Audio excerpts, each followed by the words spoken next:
Welcome to news alerts. Uttar Pradesh Hathras జిల్లాలో బోలేబాబా సత్సంగం సందర్భంగా జరిగిన ప్రమాదంలో ఇప్పటి వరకు 116 మందికి పైగా మరణించినట్లు అధికారులు తెలిపారు. ఈ బాబా సత్సంగ కార్యక్రమానికి రాష్ట్రంలోని నలుమూలల నుంచి భారీగా భక్తులు తరలివచ్చారు. ఈ క్రమంలోనే తొక్కిసలాట జరిగింది. ఈ తొక్కిసలాటలో ఇప్పటి వరకు 116 మంది భక్తులు మరణించారు. కొంతమంది గాయపడ్డారు. మరణించిన వారిలో 25 మందికి పైగా మహిళలు ఉన్నారు. పదుల సంఖ్యలో ప్రాణాలు కోల్పోయిన ఘటనపై సీఎం యోగి ఆదిత్యనాథ్ విచారం వ్యక్తం చేశారు. గాయపడిన వారికి మెరుగైన చికిత్స అందించాలని ఆదేశించారు.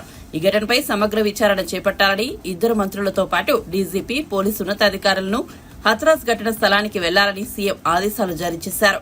ఈ ఘటనపై విచారణ జరిపేందుకు Agra additional DGP, Aligarh police కమిషనర్లతో కమిటీని ఏర్పాటు చేశారు. గాయపడి చికిత్స పొందుతున్న వారిలో ఇంకొంతమంది పరిస్థితి విషమంగానే ఉన్నట్లు తెలుస్తోంది.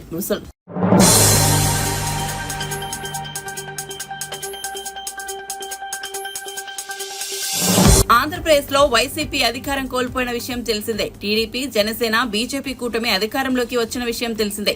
అయితే తాజాగా బీజేపీ అధికార ప్రతినిధి భానుప్రకాష్ రెడ్డి మీడియాతో మాట్లాడారు.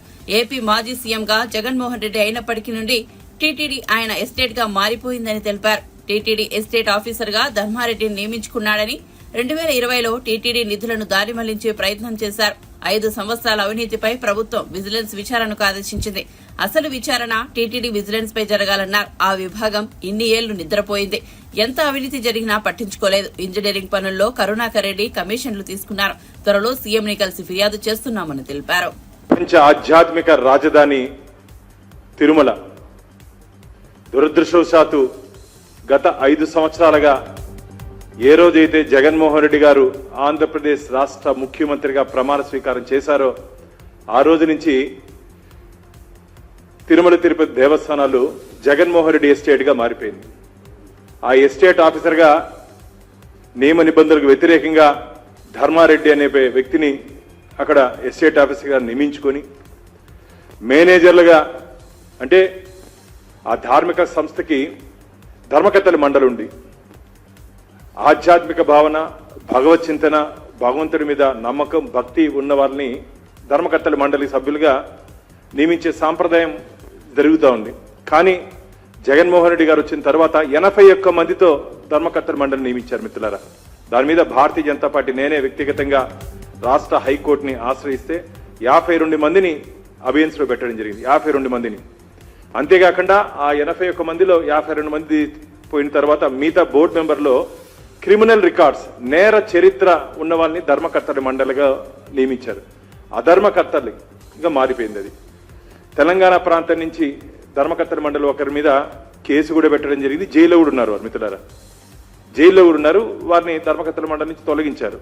ఎందుకు అంటే హిందూ దేవాలయాలన్నా, హిందూ దేవతా విగ్రహాలన్నా అవహేళన చేస్తూ, హిందూ దేవాలయాలపై దాడులు, దేవతా విగ్రహాలు చేయి నరికివేస్తూ, పవిత్ర రథాల్ని దగ్నం చేస్తూ ఒక హిందూ వ్యతిరేక ప్రభుత్వం ఆంధ్రప్రదేశ్లో రాజ్యమేలింది. ఈరోజు భారతీయ జనతా పార్టీ డిమాండ్ చేస్తోంది. గతంలో అనేక పర్యాలు మేము చెప్పడం జరిగింది. టీటీడీ నిధులు ఇక్కడ మనం అందరం ఏదో ఒక పర్యాయం తిరుమలకి వెళ్ళి స్వామివారికి కానుకలు సమర్పించాం. ఆ కానుకల నుంచి రాష్ట్ర ఖజానాన్ని నింపే ప్రయత్నం చేస్తారు. 5,000 కోట్ల రూపాయలు టీటీడీ నిధుల్ని దారి మళ్లించే ప్రయత్నం చేశారు 2020లో. ఆ రోజు కూడా భారతీయ జనతా పార్టీ స్వామీజీలు, మఠాధిపతులు అడ్డుకున్న కారణంగా వెనక్కి వెళ్ళింది. మొన్న ఒక 6 నెలల ముందు టీటీడీ బడ్జెట్ నుంచి 1% నిధులు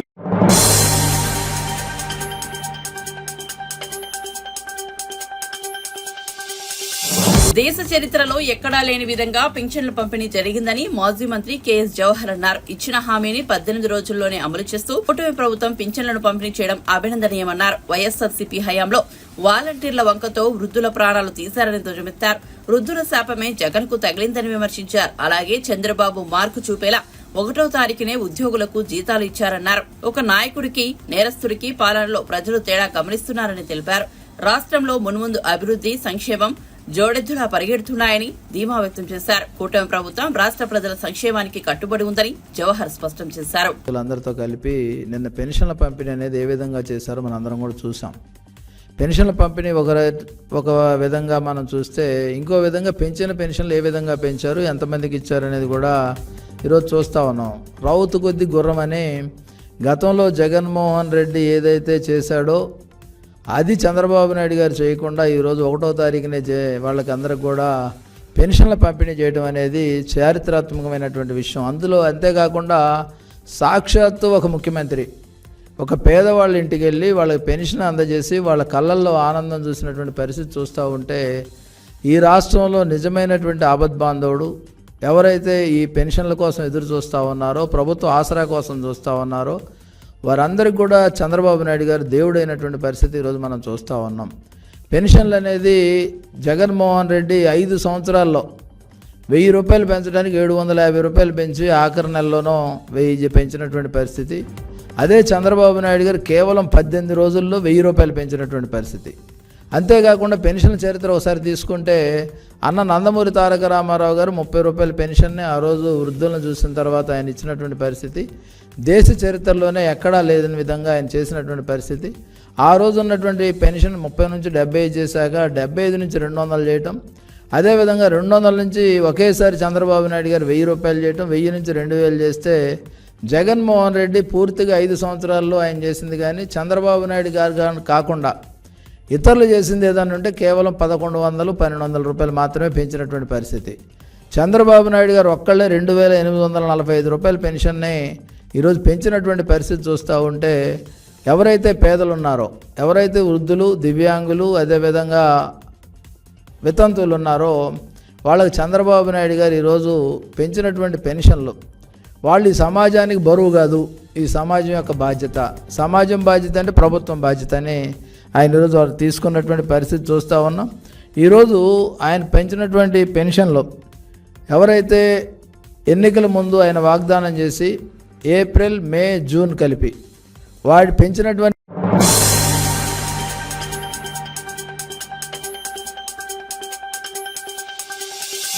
లోక్సభలో రాష్ట్రపతి ప్రసంగానికి ధన్యవాదాలు తెలిపే తీర్మానంపై ప్రధాని నరేంద్ర మోదీ సమాధానమిచ్చారు. తన ప్రసంగంలో అత్యధిక భాగం కాంగ్రెస్ పార్టీపై విమర్శలు గుప్పించారు. గతంలో బొగ్గు సమయంలో అంతులేని అవినీతి జరిగేదని అన్నారు. 2014కి ముందు బొగ్గు కుంభకోణాలకు లెక్కేలేదని విమర్శించారు.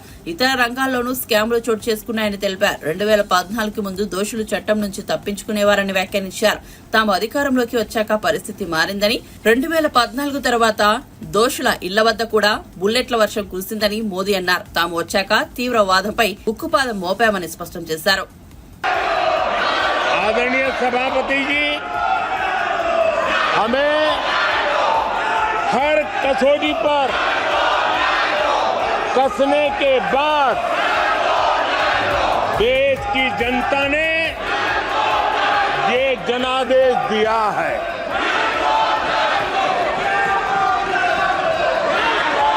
जनता ने हमारे 10 साल के ट्रैक रिकॉर्ड को देखा है।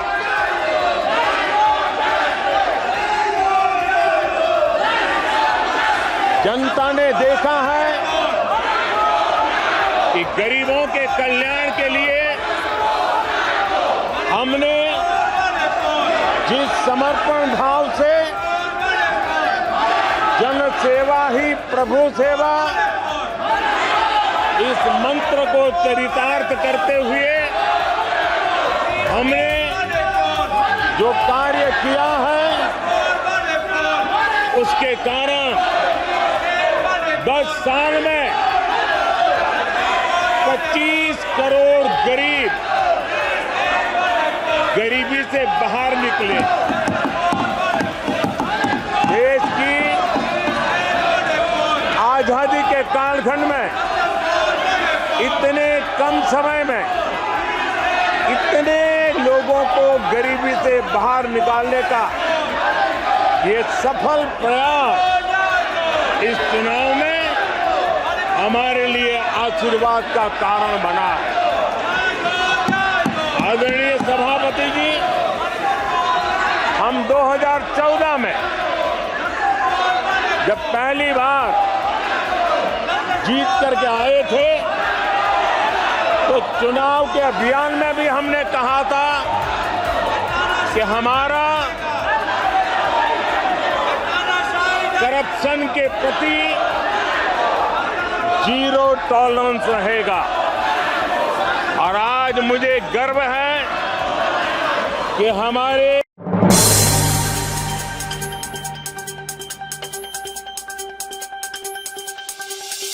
Firstly, I would like to object to the words of Kalyan Banerjee ji. Today he has commented on our Honorable Chief Minister Nara Chandrababu Naidu garu and also for misleading the House that he was arrested by ED and CBI. But our Honorable Chief Minister Nara Chandrababu Naidu garu was arrested by AP CID in my very own parliament, that is Nandyal. Nandyal parliament is a very, since decades, it has been Congress and YSRCP strongly ruled. But I would like to question Banerjee ji, why do you think? Firstly, I would like to object to the words of Kalyan Banerjee ji. Today he has commented on our Honorable Chief Minister Nara Chandrababu Naidu garu and also for misleading the House that he was arrested by ED and CBI. But our Honorable Chief Minister Nara Chandrababu Naidu garu was arrested by AP CID in my very own parliament, that is Nandyal. Nandyal parliament is a very, since decades, it has been Congress and YSRCP strongly ruled. But I would like to question Banerjee ji, why do you think Nandyal Parliament has won 7 on 7 assembly seats? And why do you think I have won more than the majority he was boasting about today? Why do you think people of Andhra Pradesh has given clear mandate by Telugu Desam Party with NDA Alliance and Janasena winning 164 out of 175 seats and 21 out of 25 parliament seats. He has also mentioned, he was very sarcastic. I wish he was here today at this session, but he was very sarcastic today. He mentioned our Honorable Prime Minister Narendra Modi ji is walking with 2 clutches and 1 clutch is Telugu Desam Party. Sir, remember, I thought you were the senior most leader with immense knowledge, but please remember that the clutch you are talking about is not a clutch, but it's a sword. As you can see, the world has witnessed our leader Nara Chandrababu Naidu garu, who has transformed Hyderabad and Secunderabad into a IT or Biocon hub. How he has improved the farmers' lives, how our per capita income was increased. So I would also like to remember that the youth of our state have been improved. They were employed under the rule of Telugu Desam Party. Our country coronates to be the 3rd largest economy very soon. And I'm sure Telugu Desam Party is going to become the jewel in that crown under the leadership of Nara Chandrababu Naidu garu, Pawan Kalyan garu, and the future of Andhra Pradesh, Nara Lokesh garu. I would like to remind every citizen of Andhra Pradesh, when the country was developing, YSRCP, the past government, for the past 5 years, it has missed the development bus. The YSRCP, due to its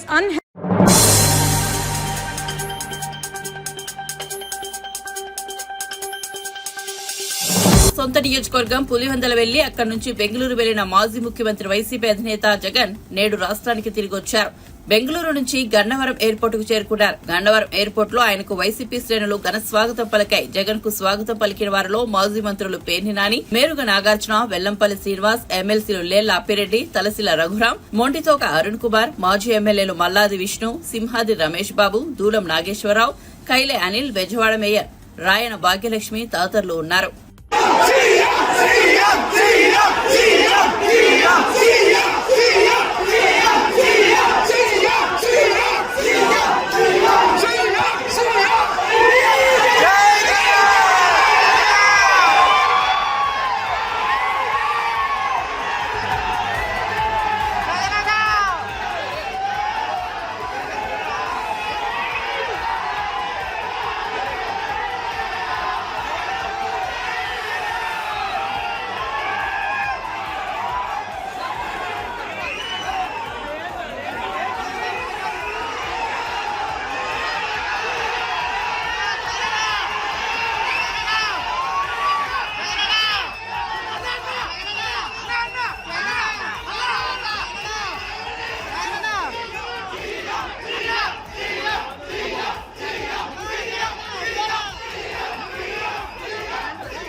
అధికారంలోకి వచ్చిన మరుక్షణం నుంచే రాష్ట్రంలో TDP చేస్తున్న అరాచకాలపై కోర్టులకు వెళ్తామని వైఎస్ఆర్సీపీ మాజీ MP Nandigam Suresh స్పష్టం చేశారు. టీడీపీ నేతలు పాల్పడుతున్న అల్లర్లు, దాడులు చిన్నాచితకవి కాదని, కొట్టి చంపడం, కొట్టడం, వ్యక్తిగత దూషణలకు పాల్పడి ప్రభుత్వ, ప్రైవేట్ ఆస్తులను ధ్వంసం చేయడం దారుణమన్నారు.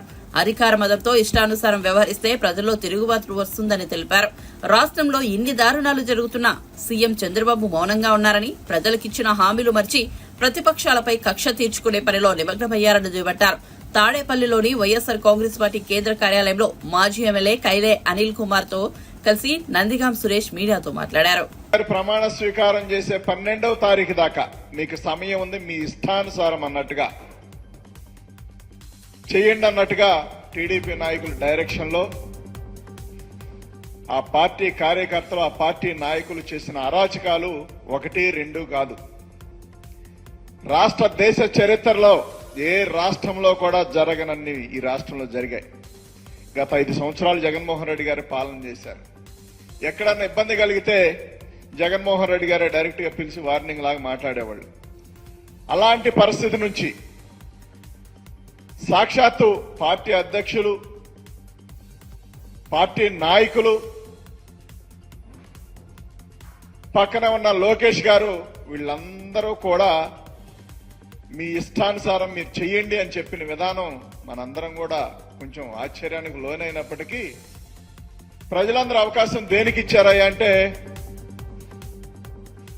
మేము ప్రతిపక్షాల పైన అంటే వాళ్ళ పైన కక్ష తీర్చుకోవడానికి మాకు ఛాన్స్ వచ్చింది, ప్రజలకు మేలు చేయడానికి కాదు అన్న భావం ఏర్పడిపోయింది వాళ్ళకి. ప్రజలు ఓటేశారంటే ఏమి చూసి ఓటేశారు? రకరకాలుగా జనాలు చెప్పుకుంటున్నారు ఈవీఎంలని ఏదేదని. అలా కాకపోయినప్పటికీ ప్రజలే ఓటేశారు అనుకున్నప్పటికీ కూడా మరి ప్రజలు ఎందుకు ఓటేశారు, ఎందుకు ఎన్నుకున్నారు మిమ్మల్ని?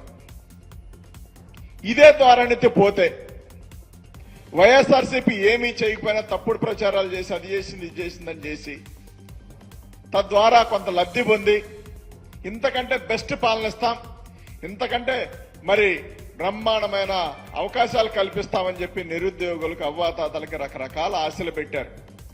ఇలాంటి తరుణంలో మీకు ఇచ్చిన అవకాశాన్ని ఉపయోగించుకొని రాష్ట్ర ప్రజలకు మేలు చేస్తారేమని చెప్పి రాష్ట్ర ప్రజలందరూ ఎదురు చూస్తా ఉన్నారు. ఎవరికి ఓట్లేసినా ఓ 5%, 4%, 6% ఇలాంటి వాళ్ళు న్యూట్రల్గా అంటే ఎవరు మేలు చేస్తే వాళ్ళకు ఓట్లేసే వాళ్ళ వల్లనే ఈ రాష్ట్రంలో రాజకీయ పరిణామాలు మారుతా ఉంటాయి. మాకు కూడా అదే జరిగింది. ఒక 5-6% ఓటింగ్ మారితే అధికారం మా చేతిలో ఉండేది. 5-6% ఓటింగ్ మారి మీకు అవకాశం వచ్చిందంటే ఆ న్యూట్రల్గా ఉన్న పీపుల్ మిమ్మల్ని కోరుకున్నారు, మీకు అవకాశం ఇచ్చారని చెప్పి మీరు భావించాలా. ఇవాళ మీడియా పనిచేస్తా ఉంది, సోషల్ మీడియా ఉంది. ఎక్కడ ఏం జరిగినా మరి కనువిప్పు జరిగే విధంగా చూపిస్తా ఉన్నారు. కానీ మీకు అవేమీ పట్టదన్నట్టు, మాకు సంబంధం లేదన్నట్టు, కళ్ళ గంతలు కట్టుకున్నట్టుగా మూకుమ్మడ దాడి. ఇవాళ తిరువూరులో ఎంపీపీ ఇల్లు, వాళ్ళకి అన్ని పర్మిషన్లు ఉన్నాయని చెప్పుకుంటా ఉన్నారు. సరే, ఉన్నా లేకున్నా అధికారులు చేయాల్సిన పనులు ఎమ్మెల్యేలు చేయడం ఎంతవరకు కరెక్ట్ ఆలోచించాలని అవసరం ఉంది.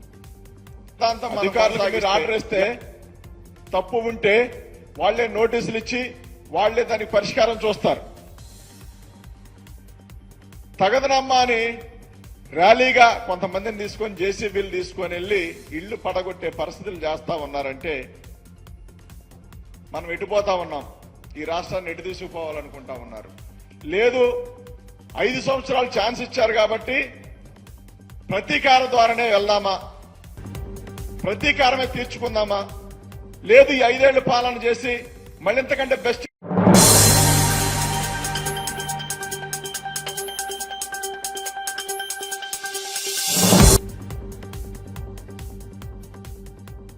ఆంధ్రప్రదేశ్ కు ప్రత్యేక హోదా అనేది ప్రజల హక్కు అని, ఆ అవకాశాన్ని టీడీపీ ఉపయోగించుకోవాలని రాజ్యసభ సభ్యుడు, వైసీపీ పార్లమెంటరీ నాయకుడు వైవి సుబ్బారెడ్డి సూచించారు. మంగళవారం రాష్ట్రపతి ప్రసంగంపై ధన్యవాదాలు తెలిపే తీర్మానంపై రాజ్యసభలో ఆయన మాట్లాడారు. కేంద్రంలోనూ ఇటు రాష్ట్రంలోనూ కూటమి ప్రభుత్వం అధికారంలో ఉన్నందున ఏపీ ముఖ్యమంత్రి చంద్రబాబు ప్రత్యేక హోదా కోసం పట్టుబట్టాలని సూచించారు. ప్రత్యేక హోదా వల్ల నష్టాన్ని నివారించే అవకాశం ఉందని పేర్కొన్నారు. అధికార పగ్గాలు చేపట్టిన నాటి నుంచి ఏపీ ప్రభుత్వం వైసీపీ నాయకులపై కక్షపూరితంగా దాడులకు పాల్పడుతోందని ఆరోపించారు. రాష్ట్రంలో శాంతి భద్రతలు కాపాడి ప్రజాస్వామ్యాన్ని పరిరక్షించాలని కోరారు. Sharing power in India government at central government, sir. So, all TDP Telugu Party has to do in this situation is ask the central government for special category status for the people of AP, and the dream of all the people of Andhra Pradesh will be fulfilled, sir. The special category status is not a mere demand, sir, but a right of the people of Andhra Pradesh, which has suffered immensely due to the unjust bifurcation, sir. The state has also faced several challenges in resolving the pending issues related to the bifurcation, such as the sharing of assets, liabilities, the allocation of employees, the division of institutions, and the completion of projects, sir. Sir, however, rather than demanding special category status over the last 5 weeks after the result has come, the ruling party in Andhra Pradesh has sponsored and enabled a brutal wave of organized violence on the leadership and cadres and sympathizers of ISR Congress party, sir. Sir, I also request that the central government to take steps to complete the Polavaram project as early as possible, sir.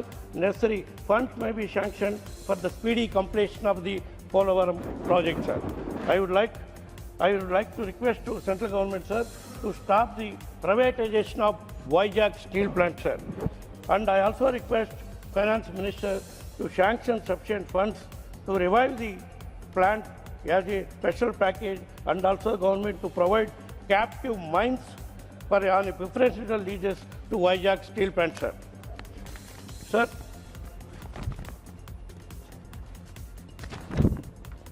I argue that central government to insist on state government, who is also NDA partner there, to ask for special category status of Andhra Pradesh on priority basis, sir.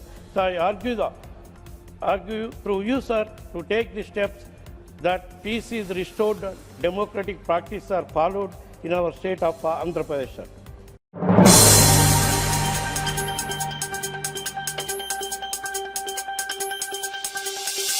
YCP 5 ఏళ్ల పాలనలో తాము పడిన ఇబ్బందులు, ఎదుర్కొన్న సమస్యలు పరిష్కరించాలంటూ విద్య, IT, electronics శాఖ మంత్రి నారా లోకేష్ కు ప్రజలు విన్నవిస్తున్నారు. ఉండవల్లి నివాసంలో మంగళవారం రాత్రి నారా లోకేష్ నిర్వహించిన ప్రజా దర్బార్ కు మంగళగిరి నియోజకవర్గంతో పాటు రాష్ట్ర వ్యాప్తంగా ప్రజల నుంచి తరలివచ్చి వినతి పత్రాలు అందించారు. ఆయా సమస్యలు పరిష్కరించాలని సిబ్బందికి అక్కడికక్కడే మంత్రి ఆదేశాలు జారీ చేశారు. గత ప్రభుత్వంలో ఉపాధ్యాయ బదిలీలు అస్తవ్యస్తంగా చేసి అబాసుల పాలయ్యారని, అటువంటి జరగని నిబంధనల మేరకు చాలా పారదర్శకంగా బదిలీలు ఉంటాయని మంత్రి ప్రకటించారు.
నిరుద్యోగ జేఏసీ నేత మోతీలాల్ నాయక్ పోరాటం యువతకు స్ఫూర్తిగా నిలుస్తుందని మాజీ మంత్రి ఎమ్మెల్సీ సత్యవతి రాథోడ్ తెలిపారు. హైదరాబాద్ తెలంగాణ భవన్లో ఆమె మీడియాతో మాట్లాడారు. నిరుద్యోగుల కోసం ఆమరణ దీక్ష చేసిన మోతీలాల్ ను తాను సెంట్రల్ యూనివర్సిటీలో కలిసి వచ్చినట్లుగా ఆమె తెలిపారు.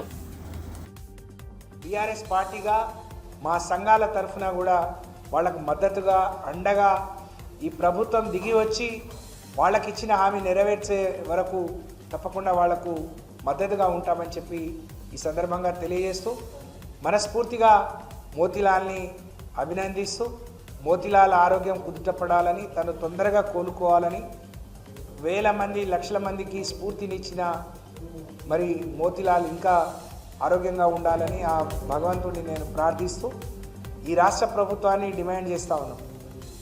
మీరు అందరినీ మోసం చేసిన అందులో వీళ్ళొకళ్ళు అని అనుకుంటే రేపు మీకు బుద్ధి చెప్పబోయేది, మీకు ఊళ్ళలో తిరుగుబాటు మీ మీద తిరుగుబాటు చేయబోయేది, మీకు తిరగనీయకుండా చేయబోయేది ఈ యువకులే, ఈ విద్యార్థులే, ఈ నిరుద్యోగులు అనే విషయాన్ని మీరు గమనంలో పెట్టుకొని వెంటనే అన్ని ఉద్యోగాల నోటిఫికేషన్ ఇవ్వాలి. అలాగే మీరు ఇచ్చిన జాబ్ క్యాలెండర్ని వెంటనే ప్రకటించాలని మీరు ఇచ్చిన మాట ప్రకారం ప్రకటించాలి. అప్పుడు మాత్రమే వాళ్ళకు నమ్మకం, విశ్వాసం ఏర్పడుతుంది. ఆ తల్లిదండ్రులకు ఒక మరి ధైర్యం, మనోధైర్యం వస్తుంది. లేకపోతే ఇది మరిన్ని పరిణామాలకు దారి తీస్తుంది. కాబట్టి ఆ విధంగా చేయాలని నేను డిమాండ్ చేస్తూ ఉన్నాను. ఇది ఒకటే కాదు, రాష్ట్ర వ్యాప్తంగా మొన్న మేము నాగర్ కర్నూలు పోయి వచ్చాం. అక్కడే డిశ్చార్జ్ చేస్తామన్న అమ్మాయిని నిమ్స్ వరకు తీసుకొచ్చి ట్రీట్మెంట్ చేశారు. ఒక గిరిజన బిడ్డను, ఆదివాసీ బిడ్డను ఇంత ఇబ్బంది పెడితే 10 రోజుల వరకు కూడా అది బయటికి రానియకుండా పాలకులు దాన్ని తొక్కిపెట్టే ప్రయత్నం చేస్తున్నారు. ఇవాళ రాష్ట్రంలో అనేక మహిళల మీద దాడులు జరుగుతూ ఉన్నాయి, మానభంగాలు జరుగుతూ ఉన్నాయి, ఎక్కడ రక్షణ లేకుండా పోతూ ఉంది. ఇది గమనంలోకి తీసుకోవాలి. ఎక్కడైనా సంఘటన జరిగితే ఏదో దొంగలు పడ్డ 6 నెలలకు కుక్కలు మోగినట్టు ఎప్పుడో సంఘటన జరిగితే ఇవాళ మంత్రి గారు వెళ్తున్నారు. ఇది శోచనీయం. తను ఒక ఆదివాసీ బిడ్డ. నేను చాలా చూశాను ఇట్లాంటి ఉద్యమాలు అని చెప్పుకుంటూ ఈ ప్రభుత్వానికి, నాయకులకు ఢిల్లీ తిరిగే సోయి, ఢిల్లీ అంటే ఢిల్లీకి పోయే ఆలోచన విరమించుకొని ప్రజల అవసరాలు, ప్రజల కష్టాలు ఉన్న దగ్గరికి పోవాలనే సోయి రావాలని నేను కోరుకుంటున్నాను. ఈ మాట ఎందుకు చెప్తున్నానంటే ఈ రేవంత్ రెడ్డి గారు ముఖ్యమంత్రిగా అయినాక పట్టుమని 10 జిల్లాలకు కూడా పోలేదు. కానీ ఒక 20-30 సార్లు ఢిల్లీకి వెళ్ళిండు. మళ్ళీ ఇవాళ రేపు మళ్ళీ వెళ్ళబోతూ ఉన్నాడు. అంటే ప్రతి దానికి పర్మిషన్. ఒక ఆడపిల్ల మీద అత్యాచారం జరిగింది, దాడి జరిగింది అని అంటే ఒక సొంత నిర్ణయం తీసుకోలేని పరిస్థితి. ఢిల్లీ నుంచి ఆర్డర్ వస్తే తప్ప ఇక్కడ అమలు చేయలేని పరిస్థితి. ఇది ఎక్కువ కాలం కొనసాగదు. తప్పకుండా ప్రజలు గుర్తిస్తూ ఉన్నారు, గ్రహిస్తూ ఉన్నారు. మీకు గుణపాఠం చెప్పి బుద్ధి చెప్పే రోజులు త్వరలో రానున్నాయని చెప్పి దీనికి మోతీలాల్ దీక్ష ఒక నాంది అని చెప్పి నేను తెలియజేసుకుంటూ మా మీడియా సోదరులు కూడా ఈరోజు వాళ్ళు అక్కడ మీడియాను కూడా రానియలేదు, పోలీసులను కూడా మరి ఇబ్బంది పెట్టి ఆ పిల్లవాడితోని ఆ దీక్షను విరమింపజేశారు. సరే, తను ఎన్ని చెప్పినా దాని వెనక ఏం జరిగిందో ప్రజలందరూ గ్రహిస్తారు. కాబట్టి మా మీడియా సోదరులు కూడా మేము చేసే పోరాటానికి ప్రజల పక్షాన ఉండి మీరందరూ కూడా మద్దతు పలకాలని నేను విజ్ఞప్తి చేస్తా ఉన్నాను. ధన్యవాదాలు. చెప్పాను సార్, చెప్పాను. ఓకే సోదర, సెంట్రల్ యూనివర్సిటీలో సోదరుడు మోతీలాల్ గారిని